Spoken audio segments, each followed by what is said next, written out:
오늘 우리에게 주시는 하나님의 말씀은 갈라디아서 6장 11절에서 18절까지 말씀, 10에서 18절까지 말씀, 이제 마지막, 그죠? 갈라디아서 마지막 말씀입니다. 우리 함께 읽도록 하겠습니다. 11절 시작. 내 손으로 너희에게 이렇게 큰 글자로 쓴 것을 보라. 무릇 육체의 모양을 내려 하는 자들이 억지로 너희에게 할례를 받게 함은 그들이 그리스도의 십자가로 말미암아 박해를 면하려 함뿐이라. 할례를 받는 그들이라도 스스로 율법을 지키지 아니하고 너희에게 할례를 받게 하려 하는 것은 그들이 너희의 육체로 자랑하려 함이라.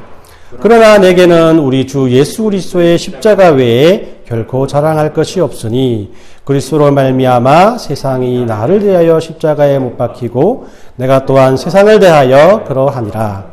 할례나 무할례가 아무것도 아니로되 오직 새로 지으심을 받은 것만이 중요하니라. 무릇 이 규례를 행하는 자에게와 하나님의 이스라엘에게서 평안과 긍휼이 있을지어다. 이후로는 누구든지 나를 괴롭게 하지 말라. 내가 내 몸에 예수의 흔적을 지니고 있노라. 형제들아, 우리 주 예수 그리스도의 은혜가 너희 심령에 있을지어다. 아멘. 이제 우리는 이 갈라디아서의 마지막 부분을 오늘 봉독하게 되었습니다. 이 바울은 이제 마지막 부분을 통해서 갈라디아서 전체의 핵심을 다시 한번 강조하고 이렇게 편지를 마무리하고 있어요. 이 갈라디아서의 핵심이 무엇입니까? 율법과 복음에 대한 이야기죠. 율법을 대표하는 할례와 복음을 대표하는 십자가 중 그리스도인들이 택하고 마음속에 새겨야 하고 삶의 표본으로 가져야 하고 삼아야 하는 것은 이 복음과 십자가라는 것을 계속해서 우리에게 강조했습니다. 여러분들, 이 율법이 무엇입니까? 실체의 그림자이고 모형이라는 것이죠. 아무리 그림자가 실체를 빼닮았다 하더라도 그림이나 사진이 똑같이 묘사한다 해도 실제와는 똑같을 수가 없는 거예요. 아무리 모형이나 그림자가 그동안 도움이 되고 유익이 되었다 하더라도 실제가 나타나면 더 이상 그 자리에 있을 필요가 없다는 겁니다.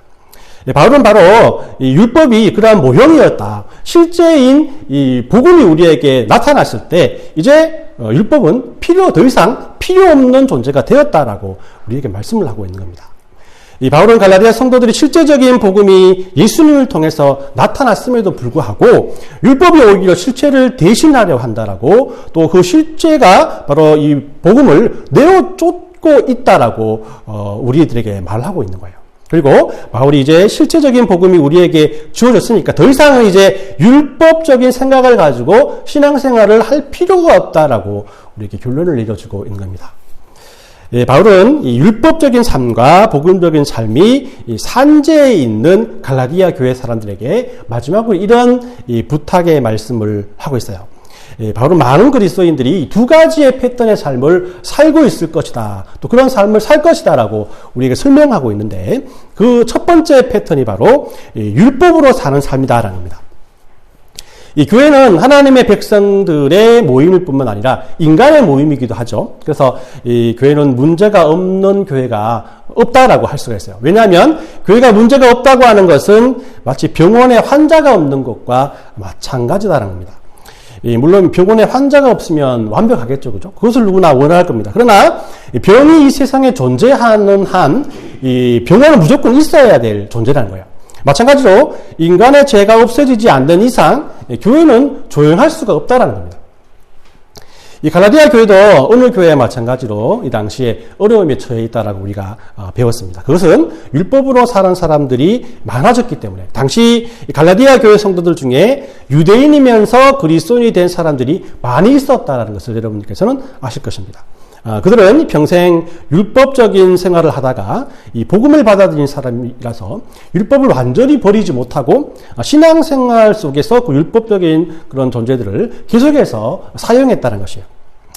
여러분들이 고향을 떠나서 이민간 새로운 땅에서 기나긴 시간 동안 유대인들을 함께 단결시킨 것은 무엇이겠습니까? 바로 율법이라고 하죠. 율법 안에 있는 할례라고 하셨어요. 유대인들만 할례를 행했거든요. 그러니까 유대인들로서 단합되고 연합되게 할 수 있는 것은 할례밖에 없었다는 거예요.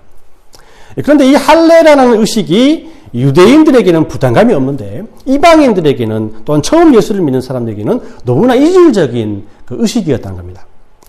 그러나 이 기존에 먼저 믿고 있던 유대 그리스도인들이 새로운 새신자들에게 너희들 할례를 하고 믿는 것이 더 성경적이라고 강조를 하는 겁니다. 왜냐하면 성경에 보면 할례라는 것이 있잖아요. 그죠? 성경에 보면 이 그리스도인들, 즉 하나님의 택하신 백성들은 무조건 할례를 받게 되어 있었기 때문이에요. 이 문제가 오늘날에는 교회에서 문제가 될 수 없습니다. 지금도 아무리 싸우는 교회라도 할례 문제 때문에 싸우진 않아요. 그죠? 그래서 이 문제를 현대에 사는 우리가 해석할 때는 할례라는 한 문제로 이 상황을 바라보는 것이 아니라 율법이라는 전체 주제를 가지고 이 현상들을 바라봐야 한다는 거예요. 율법이 무엇입니까? 하나님께서 택하신 이스라엘 백성들이 하나님의 자녀답게 살게 하기 위해서 하나님께서 그들에게 주신 가이드라인이라고 할 수 있어요. 이렇게 살아보면, 이렇게 하나님의 뜻대로 살다 보면 하나님을 닮는 삶을 살 수 있을 것이다라고 그들에게 준 가이드라인이었지만 그 사람들이, 이스라엘 사람들이 이 율법이란 것을 철저히 지키며 살아갔습니까? 철저히 지키며 살아가다가 힘들고 지쳐서 결국에는 그 율법을 버려버리는 사태까지 이르게 된 거예요. 하나님께서는 왜 이렇게 지키지도 못하는 율법을 이스라엘 백성들에게 주었나? 바로 하나님께서는 그렇게 철저하게 이스라엘 백성들이 율법을 지키지 못할 때 포기하지 않고 하나님께 도움을 요청하기를 간절히 바랬기 때문이라고 할 수 있습니다. 물론 그 가운데도 잘 지키는 사람들이 있긴 있었습니다. 그런데 문제는 이런 사람들이 그것을 지키지 않는 사람들을 무시하고 멸시하면서 하나님에 대한 신앙은 얼마나 율법을 잘 지켰는지가 지켰지 않는가에 따라서 판단되어 버렸기 때문입니다. 바로 이런 사실을 잘 알고 사람들이 왜 복음을 버리고 율법적인 삶으로 돌아가길 원하였는지에 대해서 두 가지 이유를 본문을 통해서 말씀을 하고 있습니다. 그 첫 번째가 12절에 보면 할례를 전하고 강요하는 사람들은 자신의 핍박을 면하기 위해서 그렇게 할례를 강조한다라고 말씀을 해요. 12절에 보면 물론 육체의 모양을 내려 하는 자들이 억지로 너희에게 할례를 받게 함은 그들이 그리스도의 십자가로 말미암아 박해를 면하려 할 뿐이라. 이 할례란 이 율법적인 삶을 살아가는 사람들에게는 가장 많이 강조되는 요소들이었습니다. 율법적인 삶이란 것은 12절에서도 언급되었듯이 무릇 육체의 모양을 내려하는 삶이라고 정의 내릴 수 있습니다. 이 사람은 경건의 모양은 있으나 능력을 부인하는 외식적인 삶을 살았던 사람이에요. 이 할례의 의미보다는 그 할례를 했는가 하지 않았는가를 중요하게 생각했다는 겁니다. 그러면 왜 이런 지경까지 이르게 되었는가? 그것은 이 세상적으로 살아남기 위해 신앙과 거래했다라고 말할 수밖에 없다는 것이죠. 당시 이방에 세워진 초대교회는 유대인들의 핍박이 굉장히 심했습니다. 유대인들은 예수를 믿는 사람들을 이단으로 정죄했죠. 그래서 그리스도인이라는 단어는 그리스도를 따르는 사람이라고 해서 지금은 우리가 자랑스럽게 우리는 그리스도인이라고 사용을 하지만 그리스도인들이라는 것은 정죄하기 위해 만든 단어라고 할 수 있어요. 그만큼 유대인으로서 다른 나라에 살아가기 위해서는 유대인들의 눈치를 유대 커뮤니티의 눈치를 볼 수밖에 없었던 것이죠. 어느 나라를 가든지 우리 한국 커뮤니티가 존재하고 있지 않습니까? 거기에 들어가야만 언어도 통하고 또 장사를 하거나 취직할 때도 많은 도움을 받을 수 있습니다. 당시 갈라디아 지방에 사는 유대인들 역시 큰 커뮤니티를 형성하고 있었는데 그중 복음을 알고 예수를 믿는 사람들이 생겼다면은 이들은 이단 종교로 그 사람들로부터 퇴출을 받을 가능성이 매우 컸다는 것이에요. 그러니까 이 공식적으로 유대인들이 유대 기독교인들을 핍박했다라는 기록은 없지만 이들은 음성적으로 모임 장소를 습격하여서 많은 사람들을 막 때리고 또 경제적으로도 그들을 압박해서 그리스도인들에게 큰 고통을 주었다는 겁니다. 그래서 많은 그리스도인들은 예수를 믿을 것인가, 유대 커뮤니티를 떠나야 할 것인가, 이 양자택일을 해야 하는 상황에 처하게 되었다는 것이에요. 그런데 갈라디아 교회 성도들 중에 유대 커뮤니티와 이 신앙적인 거래를 하는 사람들이 종종 생겼습니다. 우리는 원래부터 할례를 받은 사람들이다. 그렇기 때문에 우리가 역시 유대인들이다. 절기도 지키고 또 안식일도 지키고 다른 우리 교회를 다니는 사람들에게 할례도 생각하게 할 테니까 우리를 내치지 말라라고 그들에게 다가갔다는 것이에요. 이 십자가를 믿으면서도 또 먹고 살기 위해서는 할례를 인정하고 또 새로운 교회로 오는 이방 사람들에게도 이것을 강요하면서 유대인들 앞에서는 할례를 받는 사람으로 행동하고 또 다른 곳에 가면 기독교인으로 행동한 그런 삶을 살아가고 있었다는 것이에요. 이 복음을 버리고 율법적인 삶을 살기 위한 두 번째 이유는 사람들이 이것을 자랑하기 원했기 때문이에요. 13절에 보면 할례를 받는 그들이라도 스스로 율법을 지키지 아니하고 너희에게 할례를 받게 하려 하는 것은 그들이 너희의 육체로 자랑하려 함이라 라고 이렇게 말씀을 합니다. 이 사람들은 자신들만 할례를 받는 것으로 그치지 않고 이제 다른 사람들에게 몇 명이나 할례를 받게 했느냐라는 것을 자랑으로 삼으면서 서로 경쟁하게 됩니다. 그리고 그 경쟁을 통해서 스스로 자신이 믿음 있는 사람이라고 전도를 많이 한 사람들하고 인정받으려 했다는 것이에요. 여러분들 뭐 가끔 한국에 있는 교회에서 총동원줄이라고 뭐 그런 거 하잖아요. 그죠? 뭐 언제부터 언제까지 해서 이제 몇 명 전도했나 전도왕을 막 뽑고 전도왕에게 또 막 좋은 것을 상으로 주기도 합니다. 제가 이렇게 울산에서 사역을 할 때 아주 뭐 큰 교회였는데 거기에 이제 그 전해 내려오는 그 레전드 사건이 있습니다. 뭐냐면 예전에 총동원줄을 했는데 200명 이상 전도한 권사님이 계셨다. 200명. 한 달 반, 두 달 정도 되는 기간에 200명을 전도해가지고, 이상을 전도해가지고, 좀 이렇게 벽걸이 TV를 상으로 받았다라는 것이 레전드 사건으로 이렇게 내려왔습니다. 야, 어떻게 200명을 전도할까? 근데 그 사람들이 남아있는 사람 몇 명인가? 이거는 뭐 두째치고 무조건 200명을 전도했다는 것에 막 이렇게 힘을 주고 또 그분이 실제로 계셨거든요. 그분을 볼 때마다 권사님이라 보지 않고 200 딱 써 있는 거예요. 와, 저 사람 200명을 전도했구나. 저 사람 200명을 전도했고. 그분 역시 또 그런 프라우드로 살아가고 있는 것을 이렇게 종종 보았습니다. 이 갈라디아 교회에서도 이 교회에서 상을 주었는지 아니면 유대인들이 상을 주었는지 모르겠지만 영향력 있는 사람들 중에서 다른 사람들로 하여금 할례를 받게 하고 또 그것으로 칭찬을 받고 또 인정을 받으려는 사람들이 분명히 존재했다라는 것이에요. 우리 이 말씀을 통해서 우리의 삶을 되돌아볼 필요가 있는 것 같습니다. 우리는 그 믿음을 자신의 유익에 따라서 믿음을 또 타협하고 또 우리들의 행동을 그런 행동들을 자랑거리 삼아 말하고 있지는 않는가. 그리고 이런 믿음이 아무런 거리낌 없이 고착화되고 토착화되어서 도리어 이 진리의 외침을 또 무참히 무시해버리는 그런 삶을 살고 있지는 않은가. 우리 스스로 질문하게 됩니다. 이처럼 이 믿음으로 하지 않으면 어떤 것도 자신의 유익을 위해 가식적으로 행동할 수 있고 믿음으로 하지 아니하면 작은 부분이라도 스스로 자랑거리를 만들 수 있게 된다라는 것이 이 바울의 우리를 향한 그런 충고이라는 겁니다. 왜냐하면 우리는 연약한 존재이기 때문이죠. 그러면 우리는 이렇게 흔들리는 믿음으로 이 세상을 살아갈 수밖에 없는가? 성경은 절대로 그럴 수 없다라고 이렇게 말을 합니다. 바로 이런 상황 속에서 또 다른 삶을 갈라디아 성도들에게 제시하고 있습니다. 그런 삶 말고 다른 삶도 있다. 바로 그 삶이 바로 무엇이냐면 두 번째 그리스도인의 패턴의 삶인 십자가로 사는 삶을 의미합니다.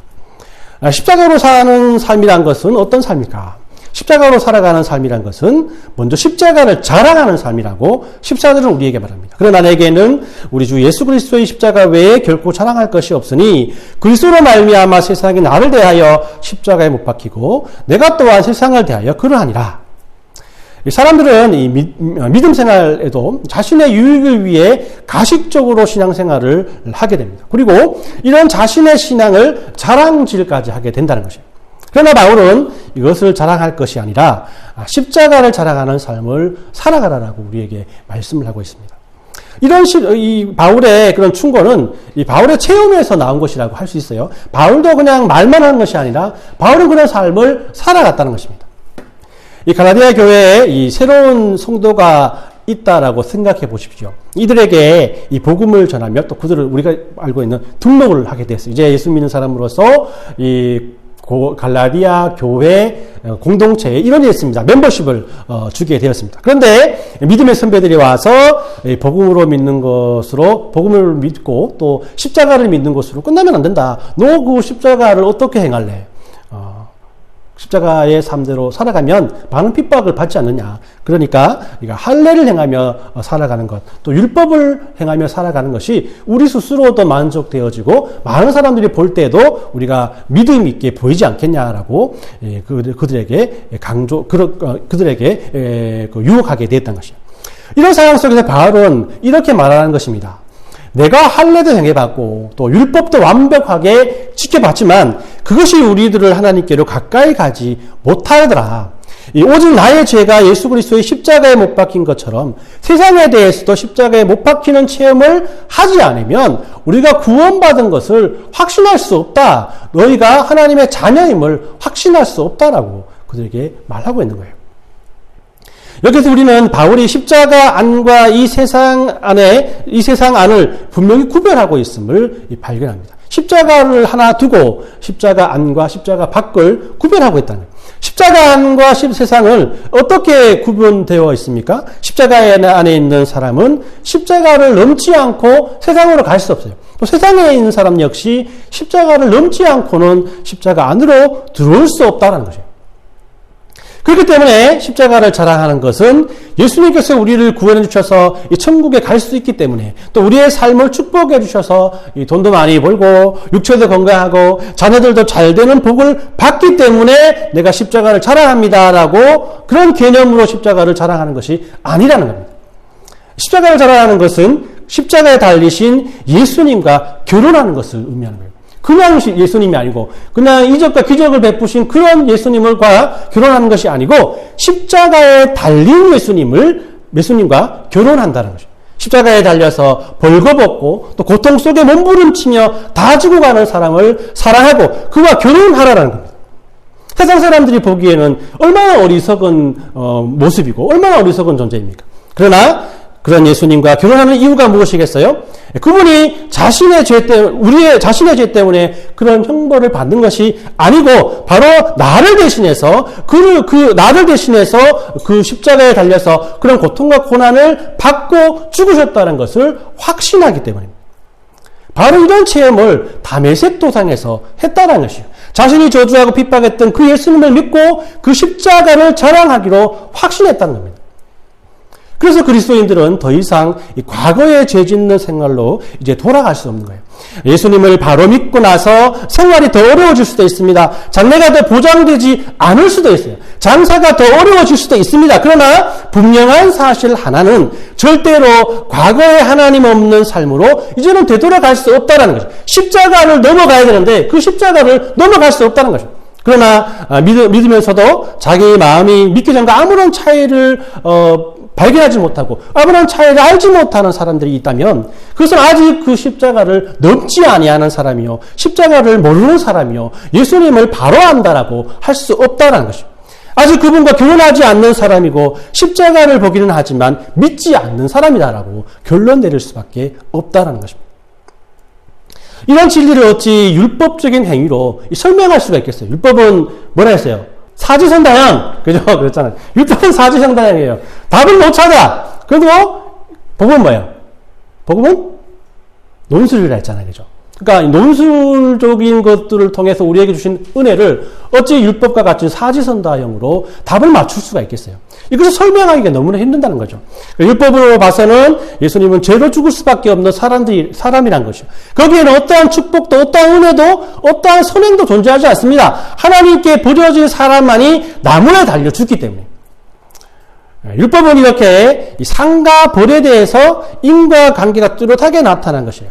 하나님 앞에 죄를 지었으니 십자가에 못 박히다는 겁니다. 왜 저 사람이 십자가에 죽어야만 했는가? 또 왜 저 사람이 죽음으로써 많은 사람들을 품었는가에 대해서 묻지 않습니다. 이 바울은 율법적으로는 도저히 설명할 수 없는 이 사실을 자신에게 새겨진 예수님의 흔적을 가지고 설명하려고 노력하고 있어요. 17절에 보면 이후로는 누구든지 나를 괴롭게 하지 말라. 내가 내 몸에 예수의 흔적을 지니고 있노라. 이 바울은 할례를 무시하고 또 복음으로 살라고 강조를 했지만 당시 바울을 이렇게 대적하고 미워했던 사람들은 그 역시 할례를 받은 유대인으로서 할례가 필요 없다라고 하는 할례 무용론을 말하는 것은 삶과 행동이 일치되지 않는 것이라고 비난했습니다. 17절에 보면 이후로는 누구든지 나를 괴롭게 하지 말라라고 말씀을 하고 있는데 이런 바울의 마음을 잘 표현하고 있는 것이죠. 그리고 자신을 비난하는 사람들에게 봐라, 너희들은 이 몸의 흔적, 즉 할례를 통해서 그것을 자랑하지만 나는 그런 할례를 통해 자랑하는 것이 아니라 나는 예수의 흔적을 내 몸에 가지고 있는데 그 흔적을 가지고 내가 그 흔적을 자랑한다. 이제 다시 복음을 알지 못했던 삶으로 돌아가지 않을 거다라고 확신에 찬 고백을 그들에게 보여준다라는 것이에요.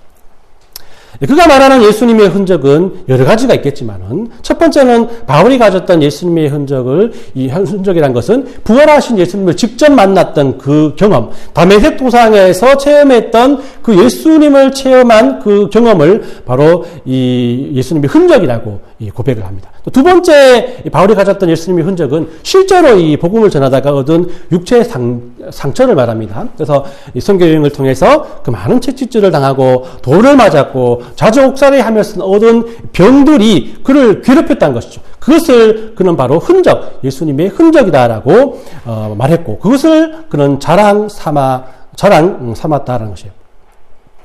저는 설교를 준비하면서 예수님의 흔적을 가진 삶이란 무엇인가 하는 생각을 해봤습니다. 내가 가진 예수님의 흔적이 무엇일까? 내가 예수님을 믿고 목사가 되면서 받은 상처는 무엇인가? 그 상처가 바로 복음을 전하기 위한 상처였던가? 아니면 나의 유익이나 어떤 면에서 나의 믿음을 강요하다가 받은 마음의 상처가 아닌가라는 생각을 많이 해봤어요. 이 몸의 상처라고 한다면 보니까 이 불에 대인 오른쪽에 난 작은 상처, 또 교통사고를 통해서 이제 왼쪽에 왼쪽 눈에 있는 이 꼬맨 상처뿐인데 내가 실제로 이 복음 사역을 하다가 죽을 고비를 넘기면서 받은 마음의 상처와 몸의 상처를 가진 이 바울의 마음을 오늘 말씀을 통해서 100% 이해할 수 있을 것인가? 이런 그 모습, 이런 생각을 하면서 너무나 부끄러운 생각이 들었어요. 그러나 그런 부끄러운 생각들이 오늘 15절 말씀을 통해서 좀 응답이 되었던 것 같습니다. 15절 말씀에 할례나 무할례나 아무것도 아니로되 오직 새로 지으심을 받은 것만이 중요하니라. 이 할례처럼 몸의 한 부분을 잘라낸다고 해서 새 사람이 되지는 않습니다. 어떤 사람이 노름을 끊기 위해서 손가락을 잘랐다고 하지 않습니까? 그렇게 몸을 자른다고 그 노름을 끊을 수 있겠어요? 여러분들 귀가 잘려서 짝기가 되어서 그죠? 또 오른손 손모가지가 잘려서 장애인이 되어서 쇠고랑을 끼면서까지 노름을 하러 나오는 것이 사람입니다, 여러분. 이 사람을 변화시키는 것은 몸에서부터 이루어지는 것이 아니라는 것이죠. 사람을 변화시키는 것은 마음으로부터 전인격적인 변화에서부터 시작된다는 것을 성경 우리에게 말씀하고 있는 것입니다. 15절에서 말하는 오직 새로 지음을 받은 사람이 바로 그런 사람이라는 것입니다. 새로 지음을 받은 사람은 복음을 통해서 전인격적인 변화가 생겨난 사람들을 말합니다. 전인격적이라고 말하는 것은 생각만 달라졌다고 되는 것이 아니라는 뜻이에요. 또한 지각이 달라져야 하고 심정도 변화되어야 되고 의지도 변화되어야 한다. 조금이라도 이런 변화를 경험해 본 사람이 이 자리에 나와서 예배 드리는 것이 아니겠어요? 여러분 모두 이런 변화를 조금이라도 경험해 본 믿음의 그리스도인이 아니겠습니까? 그런데 그 변화가 여러분들 어디에서부터 시작되었는지 조심스럽게 한번 생각해 보십시오. 사람들의 경험담도 도움이 되었고 간증도 도움이 되었고 지도도 도움이 되었습니다. 그러나 여러분들이 말씀에 집중하고 말씀을 듣고 말씀을 묵상하고 말씀을 공부하는 가운데 세밀하게 들리는 하나님의 음성을 통해서 여러분들 마음이 변화되었지 않습니까? 하나님께서는 예전 사람을 고쳐 쓰는 분이 아니에요. 새로 만들어서 쓰신다는 것이 오늘 15절 말씀이 아니겠어요? 이렇게 십자가로 사는 삶은 하나님께서 십자가를 통해서 새로운 사람으로 거듭난 삶을 말한다는 것입니다. 내가 거듭나지 못합니다. 하나님께서 거듭나게 만들어주심을 믿고 이제까지는 내 생각과 내 계획과 내 의지를 통해서 살아갔다면 이제는 이 모든 것을 내려놓고 하나님의 생각과 계획과 의지를 말씀을 통해서 깨닫고 그 말씀을 통해서 하나님께 모든 것을 맡기는 삶을 살아가야 한다라는 것입니다. 오늘 말씀을 정리합니다. 바울은 갈라디아서를 정리하면서 우리의 삶을 두 가지 패턴으로 설명을 해요. 첫 번째는 예수님을 믿는 성도들 중에도 율법으로 사는 사람들이 있다는 것이고, 또 두 번째로는 예수를 믿는 사람으로서 십자가로 살아가는 성도들이 있다는 것이고, 왜 율법으로 사람들이 살고 있는가? 바로 신앙을 할 때 핍박을 받으며 험하게 살지 않기 위해서 율법으로 열심히 사는 척 하고 사는 것이 편하기 때문에, 또 그런 삶이 내가 다른 사람들에게 자랑하기 편하고 쉽기 때문이라는 거예요. 너희는 이렇게 살지 말고 십자가로 사는 삶을 살아봐라. 바로 우리에게 말하고 있는 것입니다. 십자가로 사는 사람들은 하나님께서 새롭게 지은 사람이야. 어떻게 아냐고? 바로 그 사람은 열심히 사는 척 하지 않고 세상의 자랑도 하지 않고 오직 예수님의 십자가만을 자랑하는 사람이야. 그런데 말로만 십자가를 자랑한다고 해서는 안 돼. 십자가에 달린 죽음을 앞둔 고통에 몸부림치는 사람을 사랑할 마음을 가진 그런 확신이 그들에게 주어질 때 바로 그분을 사랑할 수 있는 거야. 그 마음은 결단에서 생기는 것이 아니고 예수님과 인격적인 체험을 통해서 경험되어지는 것이고 얻어지는 것이야 라고 말씀합니다. 그러니 이것을 했다, 저것을 했다, 교회를 위해서 열심히 봉사하고 많은 헌금을 했다라고 자랑한다고 참된 그리스도인이 되는 것이 아니라, 이런 것들 때문에 갈라디아 교회가 난리가 났잖아. 그러니 지금부터는 이런 것을 부추기는 사람들의 말에 현혹되지 말고 너가 가지고 있는 예수님에 대한 진정성이 있는 믿음으로 살아가기 위해서 노력해야 돼. 왜냐하면 기독교는 외적이고 또 인간적인 종교가 아니라 내면적이고 초자연적인 존재를 믿는 것이기 때문이야. 그래서 네가 많이 들어봤겠지만 구원은 행위가 아니라 믿음으로 받는다는 말이 그렇게 해서 나온 것이야 라고 말씀하고 있습니다. 제가 이렇게 만들어낸 대화이지만 이 대화가 지금까지 여러분들 갈라디아서 30번 정도 설교했거든요. 30번 정도 설교한 내용들을 그대로 이렇게 정리했다라고 할 수가 있습니다. 모쪼록 이 갈라디아서를 통해서 바울이 우리에게 다시는 종의 멍에를 매지 말라라고 절실히 외치는 목소리에 여러분들이 귀를 기울였으면 좋겠습니다. 그렇게 한다면 16절의 말씀처럼 우리들에게 평강과 긍휼이 넘쳐날 것입니다. 이런 은혜와 사랑들을 사모하는 마음으로 하나님만을 바라보고 복음으로 다시 일어설 수 있는 저와 여러분들이 되시길 예수님의 이름으로 축원합니다. 아멘.